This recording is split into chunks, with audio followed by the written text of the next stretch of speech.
Hello, ladies and gentlemen. My name's ODPixel. I'm here with my good mate and co-caster WakeyPixel. How you doing, Wakey? I am doing good. And we decided we're going to cast a little bit of Dota. We've decided to pick a game that we both caught a little bit of when it first originally happened. But of course, it was written up pretty nicely on the old Reddit. People were saying that this is a game that's one of the best so far, coming out from the qualifiers, which is saying something because there's been a hell of a lot of games in these qualifiers, haven't there? There's been a hell of a lot of games. 16 matches, I believe, for each teams or something. It's something like that. It's a huge stage of games that are going on. So we have picked Navi versus PR. Yeah, which I think we were both going to watch anyway, so it makes sense then just to go ahead and cast it. Why not? Why not? Bit of fun. So that's what we're going to do. Let's get ourselves in. You can already see it already, but we're going to do a nice little transition straight into the draft. There we go. Look at that beautiful draft screen. So far, Power Rangers, they've picked up the puck as the first pick. Now, that's something that we don't always see, or at least in this current patch. I mean, back in the day, maybe, but puck as first pick material, surely that leaves you a little bit vulnerable. Obviously, puck can be put in the offlane as well as the mid, and to be fair, I'd say I've seen him more in the offlane recently than putting him straight into the mid role. I think a lot of talented players. I think DK Phobos for one point versus Pro Polar, and also Bone 7 as well when he was playing back on Cloud9. They'd run that strategy a lot, especially if they're picking up like a Drow Ranger to run the mid lane, then they would definitely play puck in that offlane position. Interesting bans coming out from Power Rangers. I mean, Troll Warlord, what a resurgence, well, somewhat sort of introduction he's had into Dota. Teams suddenly realising how strong that hero is. And sort of quite old school bans as well in a way, because we've got the Wisp being banned out and the Batrider in the first stage, which was always sort of the staple bans out leading up to TI2, and then a little bit in TI3 of course as well. Necrophos is going to also be banned out by Navi, so maybe that suggests that either they just find the hero extremely difficult to play against. I think it was also picked up in the first game between these two teams. This is the second game of the series, and clearly it was quite impactful, so they've decided to ban that out as well, take it away from Power Rangers this time around. And they themselves have picked up the Vengeful Spirit, a hero which seems to be fairly staple in terms of its strength at the moment. It's obviously a really strong hero in fairly pretty much all stages of the game. You can run it so diversely. It's a strong laner, obviously transitions well into the mid game in terms of a ganking support, and then swap is always going to be relevant in the late game. Swaps can make the difference in big team fights where losing your core hero can lose you the game. So I think Vengeful Spirit is fairly strong, and they're also going to pick themselves up Magnus, which is a Dendi hero, a Dendi playmaking hero. Absolutely, and as you're saying, Vengeful, very strong, and also when playing against a Witch Doctor, you've got two ways already that you can stop the ult, and it's going to be unlikely that Witch Doctor is going to see a BKB anytime soon, so he's got to be very careful with his positioning every time he goes down to put the Death Ward out, and well, it'll be interesting to see what else comes out. As you said with the bans, Necro, the Broodmother as well, a hero that is normally always picked in the 5th position, isn't it? It's kind of one of those heroes that if you kind of feel the other team hasn't anticipated and wouldn't be fit to fight against, you just pick him up at the last point, and then you've got yourself a very strong hero. On paper is theoretically one of the best Dota heroes in terms of what they can offer for a team, their pushing power, the amount of damage output possible with the spiders. Yeah, it's pretty disgusting. And then Brewmaster banned out, so I guess Navi anticipating that it is going to be a puck off lane. I think just taking out the possibilities. They could also run dual lanes as well if they wanted to go really greedy PR, and possibly play Brewmaster in a lane, pick someone up to run like a dual lane off lane or something like that, which we've seen a few teams do in the past as well. So I think it's a fairly obvious ban. It's probably a ban that a lot of teams prioritise first. But obviously, because we're in the second game of the series, the bans do tend to change up a little bit based on what these teams have been playing recently. But I think Brewmaster's a pretty strong hero overall anyway, even with the slight nerf that he got in 6.82 or 3. I can't remember which patch it was. But yeah, I think banning that out makes sensible decision. Stops you being able to push as well, just because of the Bruce split is just so strong at preventing pushes, and also being able to take pushes as well. Just keeps so much of the team occupied, so difficult to fight into. And Navi themselves, they're going to pick up the Titanter, which is a hero that you don't want to give away once you've given away the Faceless Void, I feel, and it's a strong hero in itself as well. It should be able to lane reasonably well up against any kind of tri-lane coming out. And Medusa is going to be the pickup for them, so that's going to be the Havost hero. Not necessarily an Havost hero that I actually like. I feel like Havost plays plays a bit better on heroes that can play very, very aggressively, that allow him to dive. Heroes like the Weaver at TI3, for example, when Weaver was sort of Vost made that one possible, and it was really, really strong. It allowed him to play very, very aggressive in his playstyle, which suited him well. But he's going to pick the Medusa this game. And meanwhile, Power Rangers, they're going to go for a Gyrocopter Keeper of the Light combo. So we're possibly going to see Keeper of the Light being used to keep the Gyrocopter on full mana, so he can constantly spam out either the missile or just Rocket Barrage or Flat Cannon and dominate his lane like that. And then Keeper of the Light will obviously be used in the later portions of the game as well, to be able to allow the Gyrocopter to do a little bit of split pushing if they need to prolong the game out a little bit. Absolutely. And obviously Keeper of the Light, really nice pickup against the Medusa with the mana leak. Suddenly one of Medusa's main defensive capabilities is, severely hindered. You've got to be very careful as the Medusa, especially when in the earlier portions of the game, you're saying how Havos likes to go aggressive.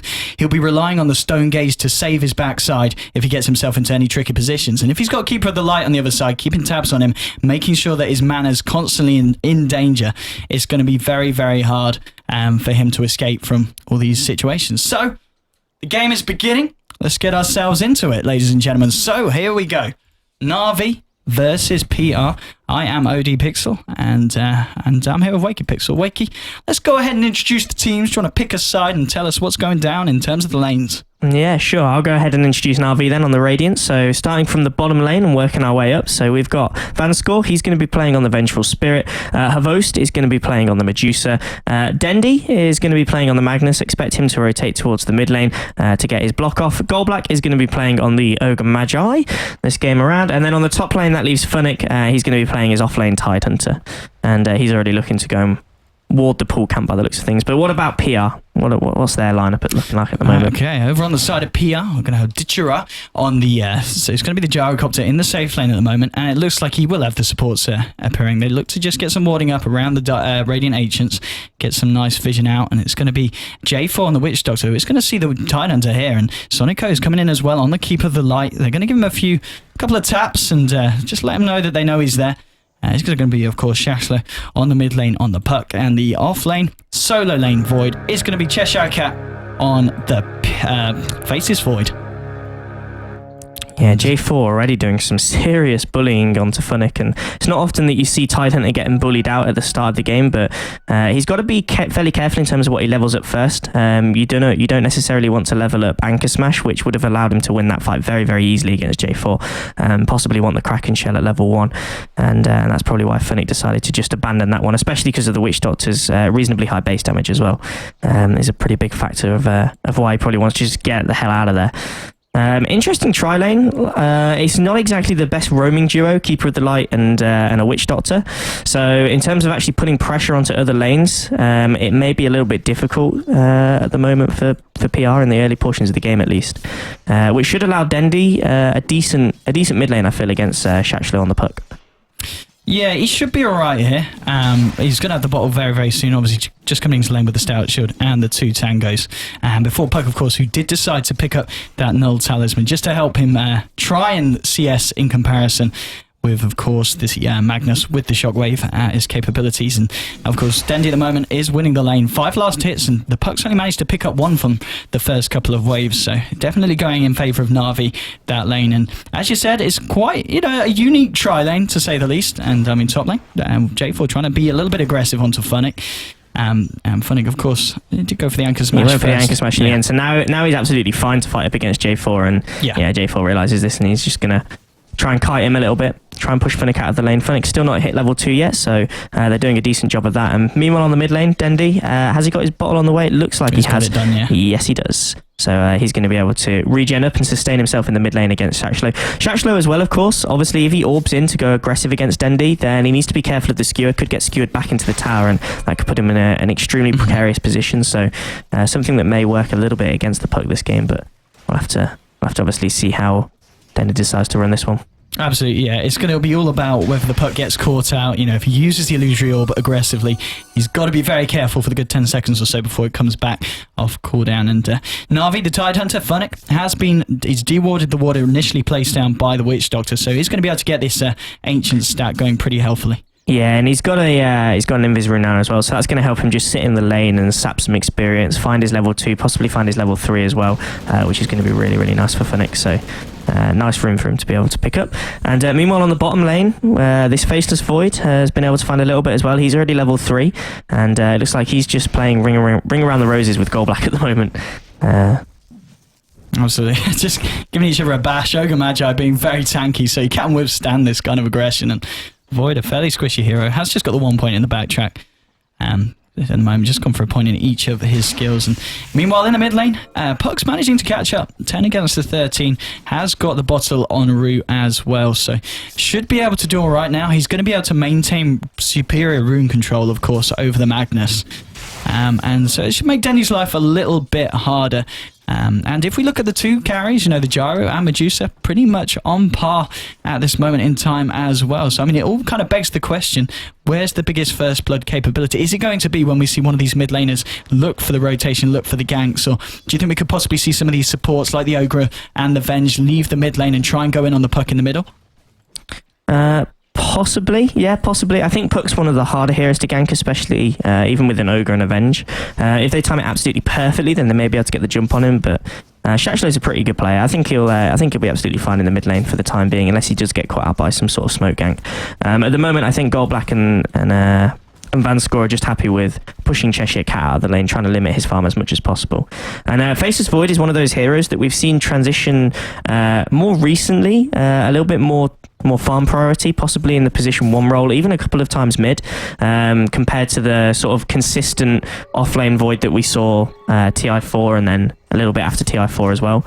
And I think that's just probably because of some of the changes that Faceless Void had. Some of those nerfs just mean that getting the Mask of Madness online as quickly as possible is a priority for any kind of Void player. But Cheshire Cat now is going to have to fight up against Gold Black ×3, so he's going to instantly back himself away. And obviously Ogre Magi, extremely tanky as you mentioned, and with the passive regen as well, and with Ignite can easily take her sort of harass battle with this Faceless Void. Yeah, and as you said, Void needs to be careful. Looking at the two offlaners, level-wise, Void has got the upper hand. He's about a level ahead of the Tidehunter, but of course he doesn't have this ancient stack to fall back on, and it's a triple stack so far for Funix. So he is going to have something that's easily going to allow him to close the gap between him and the Void in terms of XP and gold as well. Should put the Tidehunter in the lead. And still, I mean, the lane's pretty stale. We haven't seen too much aggression coming out from either side, but everyone kind of playing it safe at this point of the game. No one really wishing to show their hand and push on until the other team does as of yet. And Keeper of the Light, he's headed to the jungle. He's going to be making some stacks for himself, and he's going to find himself a nice healthy amount of XP and gold from that source.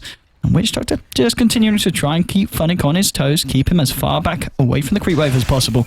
Denty now with the Arcane boot, so he's going to be able to keep up this spam even more than he was already. And he's 30 against the 25 of the Puck, so still very, very close. But certainly not something that the Puck's going to be too unhappy with in terms of differences. Go Black on the Ogre Magi. He's got his eyes on the mid lane by the looks of it. And I think he just wandered over, seeing if anything could happen, but the lane's pretty pushed in, so he's going to have to look up. Oh no! We missed first blood. It wouldn't be a cast without that happening. Top lane. They got the Tidehunter eventually. Even with Vanscore there, wasn't able to save him. And Funix going down in that one. Keeper of the Light. He's going to find a haste rune. He's going to save it for the Puck. Puck now level 6 with the Dream Coil available. Maybe they can try and find another kill happen here as they head back towards the mid lane. Has Keeper of the Light got a level in the Mana Leak? He hasn't as of yet. And, well, continue to try and bully out the Void from this lane. But 1-0 to PR. Good start. Shutting down Funix, who wasn't having a great start anyway. But Tidehunter being Tidehunter, pretty hard to shut down in the fact that he has got those Ancients to go back on, hasn't he? So even though the lane might not be going great, he's still in arguably as strong a position as the Void is. Yeah, definitely. Bottom lane. And yeah, bottom lane. Looks like they're going to try and go onto a Vost. The silence is going to come out. Witch Doctor's rotated down here as well, and this should be an easy kill onto a Vost. And he even goes to Cheshire Cat, so that's going to be a nice little bit of gold going into his pocket. And that's just going to speed up possibly the treads if he decides to go for that. He's actually picked up a Ring of Protection, so maybe going for something like a Ring of Aquila early on. Or it might just be for the little bit of extra armor in the lane, help him fight up against the Ogre. But yeah, nice rotation from Shachlo there with the haste rune that he got. Obviously, haste rune's pretty OP. Didn't even need to use Dream Coil. He has still got the Yeah, Dream Coil still available. got the Dream Coil available as well. And now with 3 heroes rotated towards the mid lane, they may look to make a go on Dendi. There's going to be an Illuminate coming through that is going to get scouted out, and Dendi's going to be able to avoid that one. But there is a lot of pressure now onto the tower, so he needs to be quite careful because they could just choose to dive this one if they wanted to.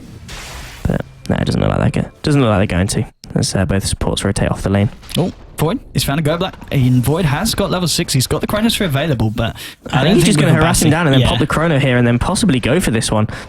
Oh, he's going to get stunned up. Oh, they don't quite stack the stuns though, coming out from Vanscore and Goldblack. Sort of maybe a bit of a miscommunication there as they both stunned at exactly the same time. Meanwhile, how's Dirty Ra doing on the top lane? We haven't really talked about him too much, and he is a Gyrocopter, so he's going to be fairly relevant once he gets a couple of core items online. He's sitting at level 7 at the moment. He's managed to find 51 CS in 8 minutes, which isn't too shabby. Sitting in top of the board in terms of last hits. Yeah, no, he's certainly doing well, and he's a little bit ahead of the Medusa. Obviously, Medusa did lose her life, both being a little bit unfortunate with that, but not too far behind. And, I mean, obviously they're quite equal, aren't they, in terms of how quickly they can farm up. I mean, would you say someone takes a lead? Maybe the Medusa, because she's got the Mystic Snake as well to spam down the creeps at the earlier points of the game. But then I guess you've got the Rocket Barrage. I mean, I think it's hard to call who's necessarily going to farm the quickest. Or Void. He's in a bit of trouble. He's going to cry, but he's got the time. Fine. He's absolutely fine. He's fine. Interesting as well that Shachlo decides to go for the power treads rather than going for the sort of naked blink with naked boots. And actually, Havost is going to be able to find the kill onto Faceless Void. How did that happen? Picked it up with the Mystic Snake. He just literally headed up the lane, chucked the snake out, and I did catch it on camera, but went straight away because I was like, it won't kill him, but level 4 Mystic Snake. And, yeah, it's a Void. surprising amount of damage it actually is. I've been off lane before and been absolutely amazed at how much damage that can actually do to you. Completely pushes you out of lane, so...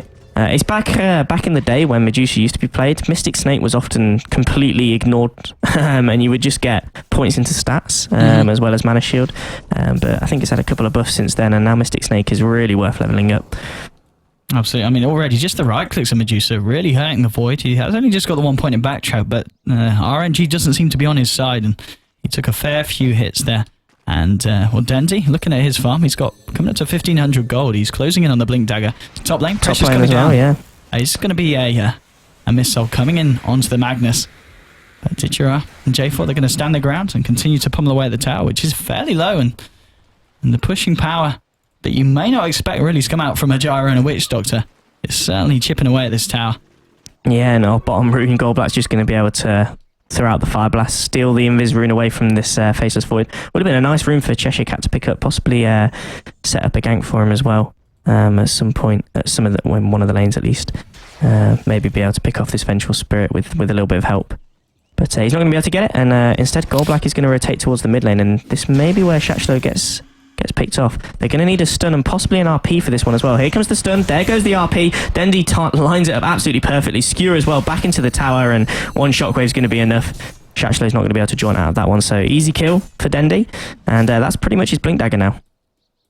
Yeah, it is. So pre-11 minute Blink Dagger, not too bad at all.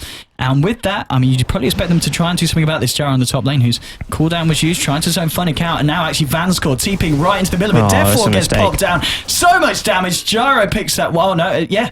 It was, Gyro picking that one up, an extra bit of gold for Dichira, and they're going to get the tower out of this as well. Fortification is going to get popped. Dendi is heading up here. Hasn't got the Blink Dagger to him as of yet. It's still in his stash. Dichira getting hit by a shockwave. He's going to stand his ground, batter down the tower, and they will manage to claim the first tier 1 of the game there, the side of PR. And all in all, yeah, it's going really nicely for this Gyro. Now sitting on 75 CS, still top of the board. And if we look at the net worth at this point, 5.6k against the Medusa. Oh, he's in a lot of trouble. Chronosphere I getting don't think popped. he's got enough damage here to actually even kill this. No, he hasn't. Go Black coming in. And, well, maybe they could think about turning around if Cottle hangs around. But Cottle, he's out of there. He doesn't want to hang around if the Void's not. And they will back up mid lane. Blinking from Dendi. He's found Shachlo, but the silence comes out, and he is going to be able to join out to that orb. But Dendi has revealed, of course, the Blink Dagger. They do know that it's about, so perhaps PR will be a little bit more careful than they were before with their positioning.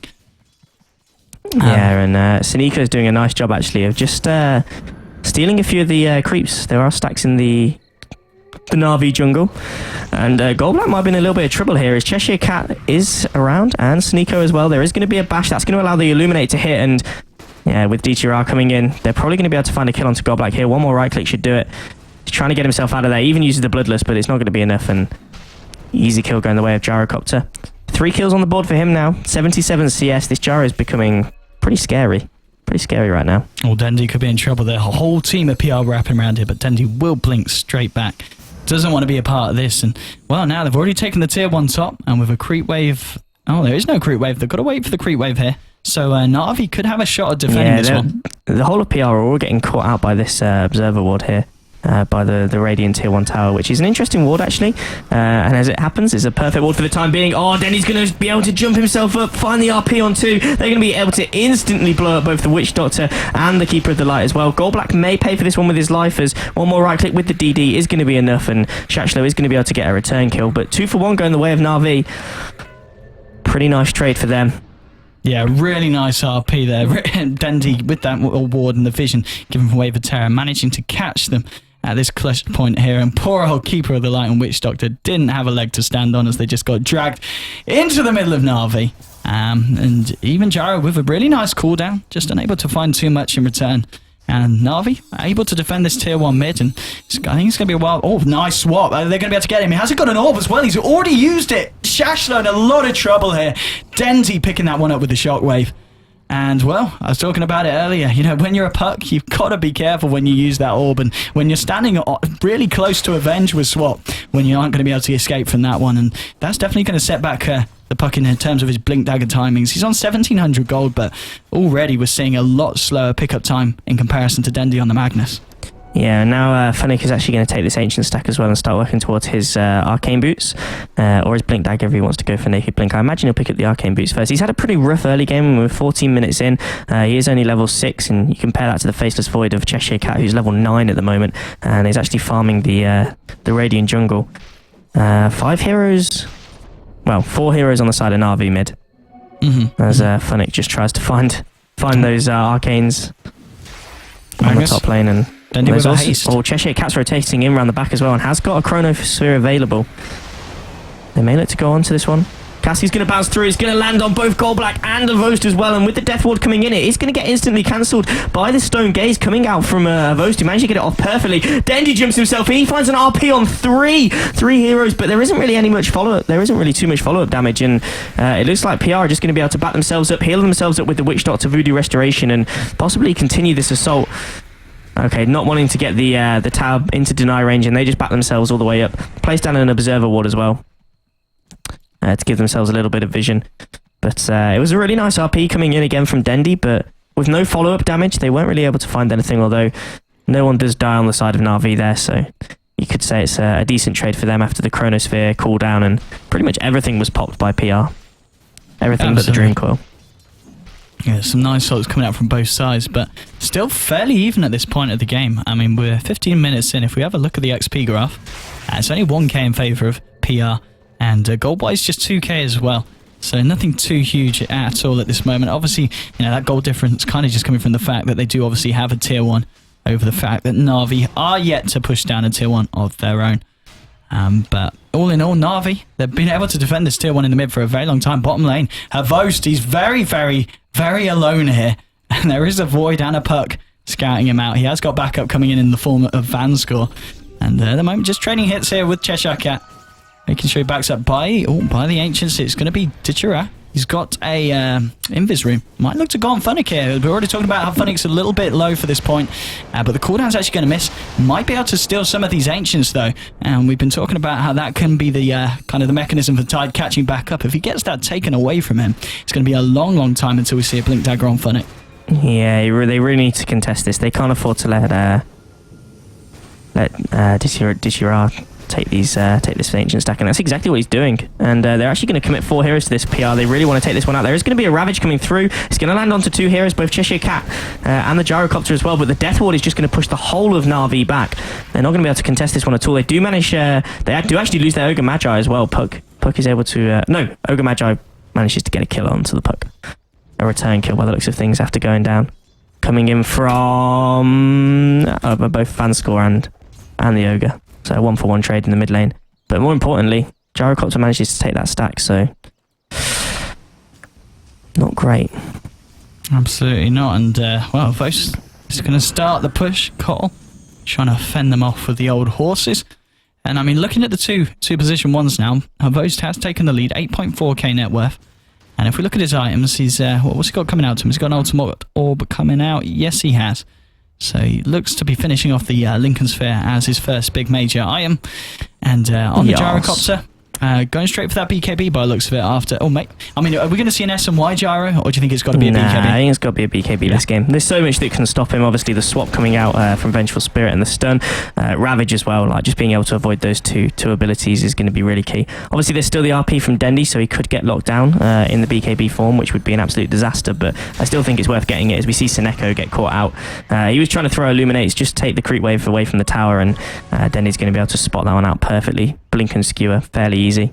Absolutely, yeah. He was just sat there spamming the horses, and suddenly Dendy comes in. I think they committed the RP for that as well. Yeah. RP's the Cottle and shoves him straight into the rest of his team. And 7-7 now. It's going to be a missile coming in on Dendy. Should be able to get rid of this. Yeah. Yeah. Bit of money going the way of Gold Black. Got to get that monies. And I quite like Havost's item build as well. Going for the Yasha first and then going back for the Lincoln Sphere. If that's what he's going to build, I presume that's what he's going for. Otherwise, he would have finished the Manta by now. But yeah, it just gives you a bit more mobility as well, a bit more move speed, a bit more attack speed. It allows you to farm a little bit quicker, which is something that Medusa really does struggle from. Move speed is a bit of an issue for the hero, so just having that little bit of extra mobility. Went for the phase boots as well this game, rather than the treads that we sometimes see a few players go for. I think phase boots is a great choice here because it does provide that extra mobility on top of the Asher, and also attack speed. As much as it's nice, you have got an ogre who's going to be able to buff you up, so you don't necessarily need to build your items around that factor. So Havost has always got that going for him. And top lane, it's just going to be Sonica TPing in to clear out the creep wave, and mid lane. Tier 1 is very, very low on the dire side, and we do have 3 heroes here on the side of Navi ready to push this wave in, and they might look to try and take it, but at the same time, Void is able to clear out that tower in the bottom lane. Cooldown's going to get thrown down defensively in the mid lane just to try and keep Vans, Go Black and Dendy on their heels as they back up from this aggression. And on the high ground, Medusa going to be able to find herself this stack here and clear that up. And obviously just within power as well.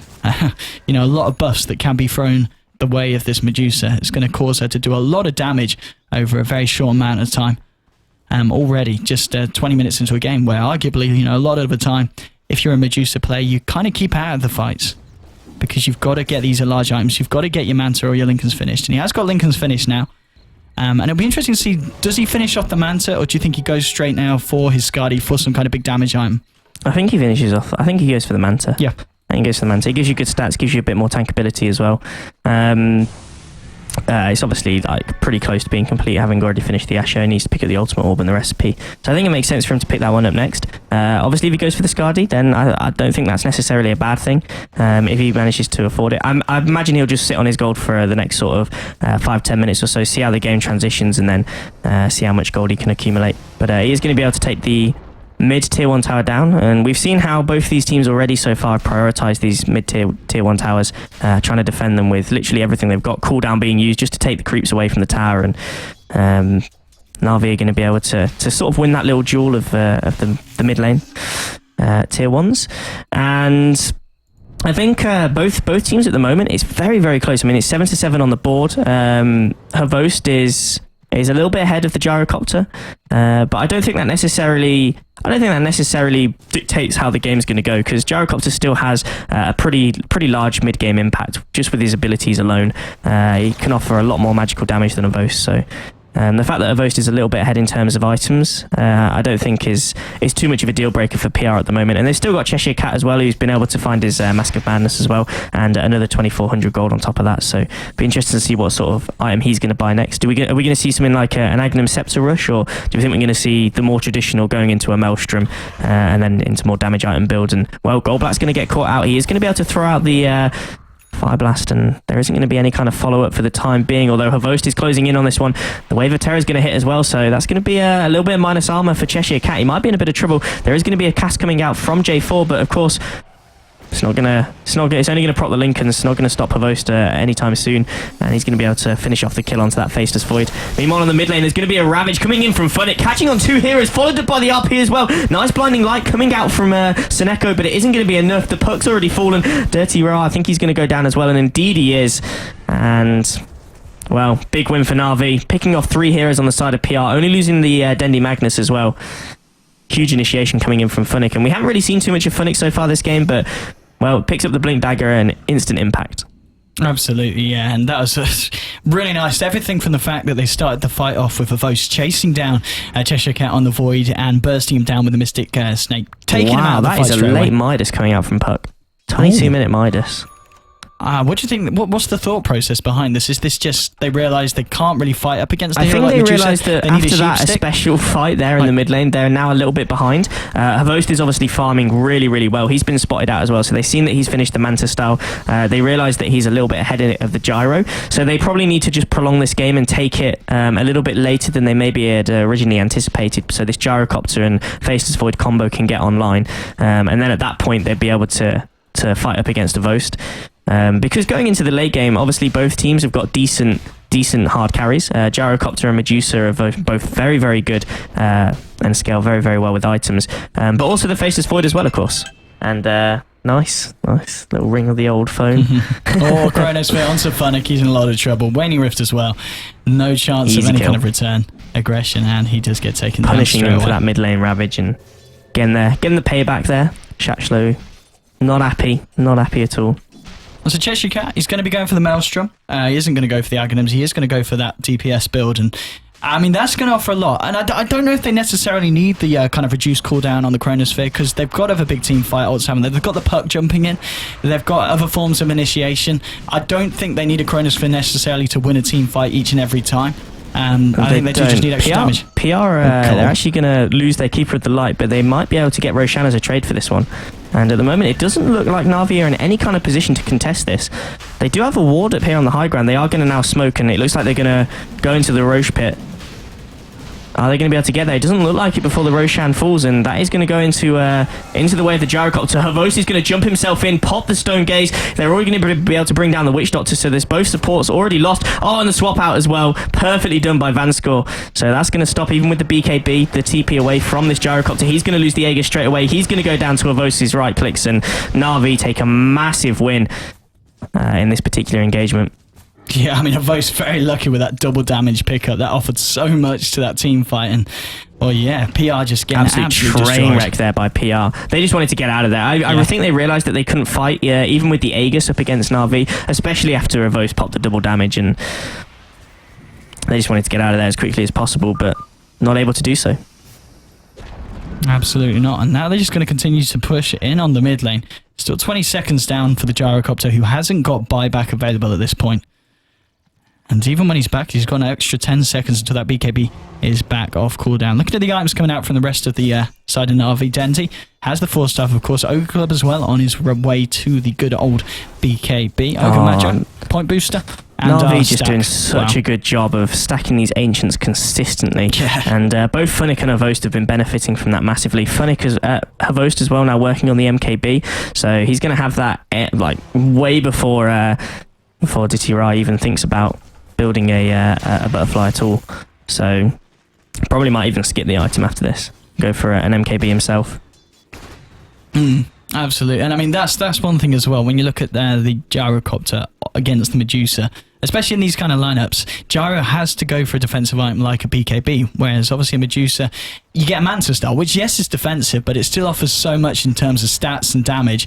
At this point of the game, I kind of feel you're always going to find that unless the Gyro has had an amazing snowballing start, the Medusa's always going to be ahead in terms of kind of these head-on-head engagements that the teams keep finding. I mean, the Medusa still goes for the Lincoln Sphere, so it's kind of, you could kind of compare it to the BKB in terms of it is a defensive item, but yeah, then Medusa just looking to build damage, and the hero's so tanky anyway that it's naturally going to be a little bit stronger than the Gyrocopter. Just Gyrocopter's damage output might be a little bit more, especially in the earlier stages of the game, sort of the mid-game portions, and well, Funnick's actually going to blow a Ravage there as Gyrocopter's going to be able to get himself away and actually gets recalled by the Keeper of the Light as well. Meanwhile, the push is happening on bottom lane. They need to be careful though. TP's coming in. It is going to be Dendi. Has he got a skew? He's actually going to spend the RP for this one for a support Witch Doctor. Is probably going to be able to find the kill. There is going to be a casket. Isn't going to bounce to anything. The swap comes in as well from Vanscore. Are they going to be able to find the stun? The magic missile. Looking for it. Looking for it. Still looking for it. J4, I don't think he really knows what he's doing right now. I think he's just realised that he is going to take a fall and he's just delaying it for as long as possible. But he's going to go down and it is going to go the way of Vanscore as well, that kill, so... And meanwhile, in the mid lane, Havos popping the Stone Cage just before the Chrono as well, so he's very lucky there with the timing. And PR, after throwing a lot and committing a lot, they aren't able to find a kill. And at the end, Void just narrowly escaping the shockwave coming out from Dendi. But all in all, both lanes defended and 14 for 9 now. And Navi on the board. And if we have a look at the graphs now, from moving on for the 15 minutes when it was about 1k in favour of PR, we're now seeing a 7.5k lead in terms of XP for Navi, and gold-wise as well, over 5k. And it's going to be even more now that they've managed to claim yet another tier 1 here on the bottom lane. So all in all, Navi looking in a very, very strong position 28 minutes into this match. Yeah, MKB now finished, of course, on Havos, and 1,800 gold on top of that as well. He's sitting on, look at his net worth. He's doubling the gyrocopter. Yeah, it's absolutely disgusting. Now, he's just completely snowballed in the last sort of 10, 15 minutes or so, and it's been pretty hideous to see if you're a PR fan. PR just need to be able to prolong the game out. They do have a Keeper of the Light, so they should be able to play creep waves away from the tower reasonably effectively. And they have a Puck as well, who's not too bad at defending high ground, as well as, of course, as the Chrono cooldown. They've definitely got the utilities to do it, and the problem is Havost is just getting absolutely massive, and before too long he's just going to be able to walk up to the high ground with no fear at all in the world, because he's not going to get brought down. And Cheshire Cat's going to jump in on the mid lane. Vanscore's going to instantly stun him up, and that's going to be the end of that engagement. Not going to find anything. Actually probably losing in that trade as well, Cheshire Cat, who did go for the Maelstrom in the end. Yeah, and it looks like he's probably just going to go for the BKB next. I mean, obviously, with the Tide Hunter and with heroes just like the Venge and the Ogre, lots of ways to disrupt the Chronosphere if they don't catch him in it. And talking about Chronosphere, he might need it now because he's going to try and TP and he will get it. Funnick, 3 seconds on the Ravage. Very close to being able to pop that to pick himself an easy Void kill. And go back, he's getting closer and closer to the Aghanim Scepter.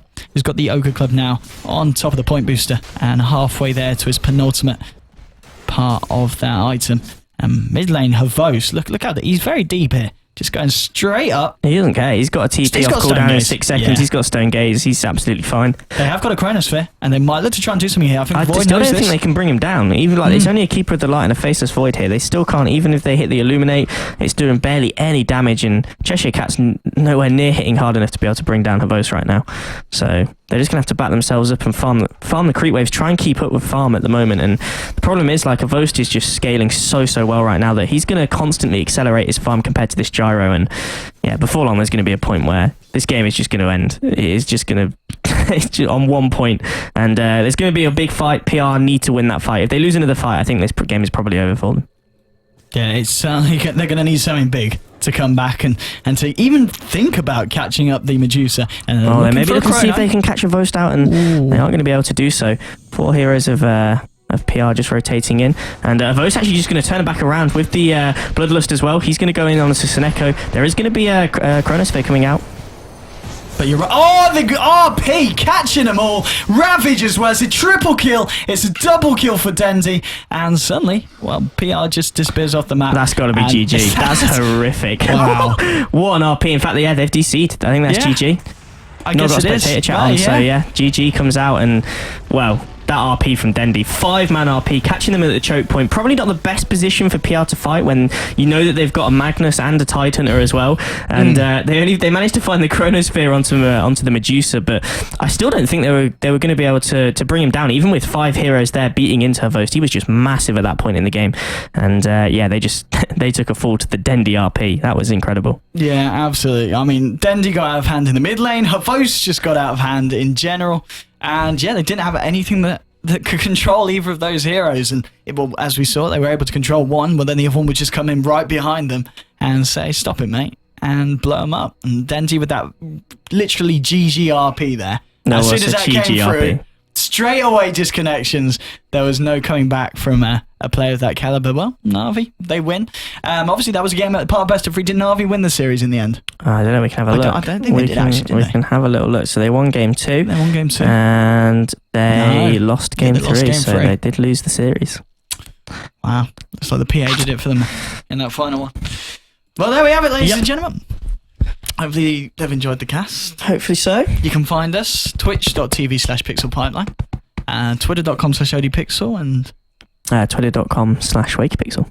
so get yourselves on it, ladies and gentlemen. And we'll hope to see you about sometime come to soon. the stream and you'll see us playing as well as casting, and we're pretty shit, so you can laugh at us, and we get laughed at a lot. Yes. And we try some goofy strats as well, which sometimes work, sometimes don't. So you can come and check us out and join in the fun. Apart from when we do like and troll, that's not really a fun strat. That's just a douche strat. That's a douche we want to win strat. Which you can come and watch some of that as well if that's what you like. But yeah, well that's it. See you guys about. Bye bye.